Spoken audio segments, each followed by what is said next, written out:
আন্তর্জাতিক নারী দিবস উপলক্ষে বান্দরবানে হয়েছে মেয়েদের নৌকা বাইচ ও সাঁতার প্রতিযোগিতা।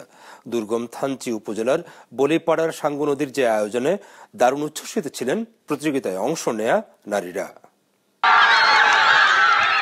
সাঙ্গু নদীতে উৎসবের আবহ, যে উৎসবের আনন্দে উচ্ছ্বাসিত নারীরা।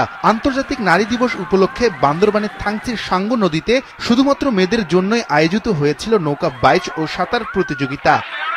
আমরা বিভিন্ন পাড়া থেকে এসেছি প্রতিযোগিতার জন্য, খুবই আনন্দিত এই আয়োজনে। সাঙ্গু নদীতে নৌকা প্রতিযোগিতা হচ্ছে, আমাদের খুব ভালো লাগতেছে। আগামীতে এরকমই হোক আমরা শুভকামনা করি। গত বছরে ছিল নৌকার প্রতিযোগিতা, এবছর থাকেন আর কি, আরো বছরে থাকলে সুবিধা হবে আর কি। এখানে আমাদের দলে 10 জন আছে, এখানে প্রতি বছর হয় আর কি। বাইচে নারীদের 4 দলে ছিলেন 40 প্রতিযোগী। নারীদের জন্য এই আয়োজন তাদের পুরস্কৃত করেন বান্দরবান পার্বত্য জেলা পরিষদের সদস্য উবাথুয়াই মারমা।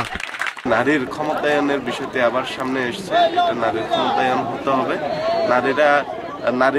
নারীদের শ্রমের স্বীকৃতি, এটা খুবই গুরুত্বপূর্ণ। আশা করি নৌকা বাইচের মাধ্যমে এই বিষয়টি প্রতিফলন হবে। এটা আয়োজন করার উদ্দেশ্য হচ্ছে, আমরা বলছি সমতা, ন্যায্যতা এবং নারীদের যে ইকুয়ালিটি কথা বলছি, এখান থেকে আমরা দেখাতে চাই আমাদের আদিবাসী নারীরা কোনো অংশে কম নয়। নারী দিবসের এই আয়োজনে নৌকা বাইচ শেষে হয় সাঁতার প্রতিযোগিতাও।